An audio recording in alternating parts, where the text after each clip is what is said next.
ಮಾಜಿ ಸಿಎಂ ಕುಮಾರಸ್ವಾಮಿಗೆ ಕೃಷಿ ಖಾತೆ ಮಿಸ್. ಜೋಶಿ ಶೋಭಾ ಸೋಮಣ್ಣಗೆ ಯಾವ ಖಾತೆ? 2 ಕ್ಷೇತ್ರ ಸೋತಿದ್ದ ಸೋಮಣ್ಣಗೆ 2 ಖಾತೆ. ಮಾಜಿ ಸಿಎಂ ಎಚ್ ಡಿ ಕುಮಾರಸ್ವಾಮಿ ಅವರಿಗೆ ಕೃಷಿ ಖಾತೆ ಮಿಸ್ ಆಯ್ತಾ? ಹಾಗಾದ್ರೆ ಕುಮಾರಸ್ವಾಮಿ ಅವರಿಗೆ ಯಾವ ಖಾತೆ ಸಿಕ್ಕಿದೆ? ಪ್ರಹ್ಲಾದ್ ಜೋಶಿ, ಶೋಭಾ ಕರಂದ್ಲಾಜೆ ಮತ್ತು ಸೋಮಣ್ಣ ಅವರಿಗೆ ಯಾವ ಖಾತೆ ಸಿಕ್ತು? ಕಳೆದ ವಿಧಾನಸಭಾ ಚುನಾವಣೆಯಲ್ಲಿ 2 ಕ್ಷೇತ್ರಗಳಲ್ಲಿ ಸ್ಪರ್ಧಿಸಿ 2 ಕಡೆ ಸೋತಿದ್ದ ವಿ ಸೋಮಣ್ಣ ಅವರಿಗೆ ಈ ಸಲ ಕೇಂದ್ರದಲ್ಲಿ 2 ಖಾತೆ ಸಿಕ್ಕಿದ್ದಕ್ಕೆ ಅದನ್ನ ಡೀಟೇಲ್ ಆಗಿ ತೋರಿಸ್ತೀವಿ. ಆದ್ರೆ ಅದಕ್ಕಿಂತ ಮೊದಲು ಹಲೋ ಕನ್ನಡ ಯೂಟ್ಯೂಬ್ ಚಾನಲ್ ಅನ್ನು ಸಬ್ಸ್ಕ್ರೈಬ್ ಮಾಡ್ಕೊಳ್ಳಿ. ಹಾಗೇನೇ ಪಕ್ಕದಲ್ಲಿರೋ ಬೆಲ್ ಬಟನ್ ಅನ್ನು ಪ್ರೆಸ್ ಮಾಡಿ. ನರೇಂದ್ರ ಮೋದಿ ಅವರ 3.0 ಸರ್ಕಾರ ನಿನ್ನೆಯಿಂದ ಅಧಿಕೃತವಾಗಿ ಜಾರಿಗೆ ಬಂದಿದೆ.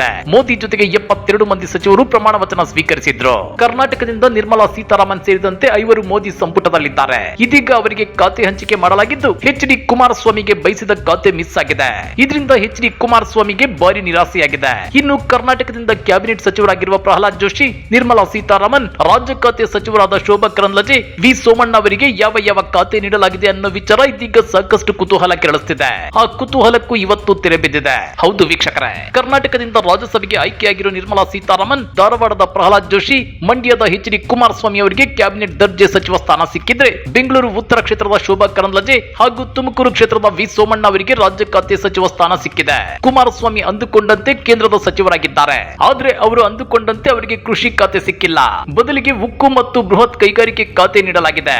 ಇನ್ನು ಕೃಷಿ ಖಾತೆ ಮಧ್ಯಪ್ರದೇಶದ ಶಿವರಾಜ್ ಸಿಂಗ್ ಚೌಹಾಣ್ ಪಾಲಾಗಿದೆ. ಕರ್ನಾಟಕದಿಂದ ರಾಜ್ಯಸಭೆಗೆ ಆಯ್ಕೆಯಾಗಿರುವ ನಿರ್ಮಲಾ ಸೀತಾರಾಮನ್ ಅವರು ಸಹ 2ನೇ ಬಾರಿಗೆ ಮೋದಿ ಸಂಪುಟದಲ್ಲಿ ಅವಕಾಶ ಗಿಟ್ಟಿಸಿಕೊಂಡಿದ್ದಾರೆ.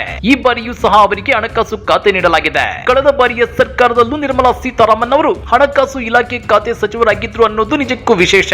ಇನ್ನ ಕಳೆದ ಬಾರಿ ಸಂಸದೀಯ ವ್ಯವಹಾರ ಖಾತೆ ಸಚಿವರಾಗಿದ್ದ ಪ್ರಹ್ಲಾದ್ ಜೋಶಿ ಅವರಿಗೆ ಈ ಬಾರಿ ಬದಲಾವಣೆ ಮಾಡಲಾಗಿದ್ದು, ಇದೀಗ ಅವರಿಗೆ ಮಹತ್ವದ ಆಹಾರ ಮತ್ತು ನಾಗರಿಕ ಪೂರೈಕೆ ಖಾತೆ ನೀಡಲಾಗಿದೆ. ಇದರ ಜೊತೆಗೆ ನವೀಕರಿಸಬಹುದಾದ ಇಂಧನ ಇಲಾಖೆಯ ಜವಾಬ್ದಾರಿ ಸಹ ನೀಡಲಾಗಿದೆ. ಇನ್ನ ಬೆಂಗಳೂರು ಉತ್ತರದಿಂದ ಗೆದ್ದು ಮೋದಿ ಸರ್ಕಾರದಲ್ಲಿ ರಾಜ್ಯ ಖಾತೆ ಸಚಿವರಾಗಿರುವ ಶೋಭಾ ಕರಂದ್ಲಾಜೆ ಅವರಿಗೆ ಈ ಬಾರಿ ಸೂಕ್ಷ್ಮ, ಸಣ್ಣ, ಮಧ್ಯಮ ಕೈಗಾರಿಕೆ ರಾಜ್ಯ ಖಾತೆ ನೀಡಲಾಗಿದೆ. ಕಳೆದ ಬಾರಿ ಸರ್ಕಾರದಲ್ಲಿ ರಾಜ್ಯ ಕೃಷಿ ಖಾತೆ ನೀಡಲಾಗಿತ್ತು.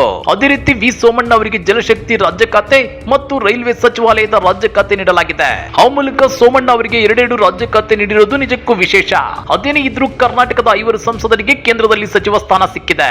ಇವರು ಕರ್ನಾಟಕಕ್ಕೆ ಕೇಂದ್ರದಿಂದ ಅದೆಷ್ಟು ಅನುದಾನ ತಂದುಕೊಡ್ತಾರೆ, ಇವರನ್ನ ನೆಚ್ಚಿಕೊಂಡು ಆರಿಸಿ ಕಳಿಸಿದ ಕರ್ನಾಟಕ ಮತದಾರರ ನಿರೀಕ್ಷೆಗಳನ್ನ ಇವರು ಈಡೇರಿಸ್ತಾರಾ, ಇಲ್ಲ ಮೋದಿ ಹೇಳಿದಂತೆ ಕೇಳ್ತಾರಾ ಅನ್ನೋ ಕುತೂಹಲ ಗರಿಗೆದರಿದೆ. ಅದರಲ್ಲೂ ಮಾಜಿ ಸಿಎಂ ಎಚ್ ಡಿ ಕುಮಾರಸ್ವಾಮಿ ಮಂತ್ರಿ ಸ್ಥಾನ ಉಳಿಸಿಕೊಳ್ಳೋದಕ್ಕಾಗಿ ಕರ್ನಾಟಕದಲ್ಲಿ ಜೆಡಿಎಸ್ ಪಕ್ಷವನ್ನ ಬಿಜೆಪಿ ಜೊತೆ ವಿಲೀನಗೊಳಿಸ್ತಾರಾ, ಇಲ್ಲ ಅಪ್ಪ ಕಟ್ಟಿದ ಪಕ್ಷವನ್ನ ಸ್ವತಂತ್ರವಾಗಿ ಉಳಿಸಿಕೊಂಡು ಮುನ್ನಡೆಸ್ತಾರಾ ಅನ್ನೋ ಪ್ರಶ್ನೆಗಳು ಮುನ್ನೆಲೆಗೆ ಬಂದಿವೆ.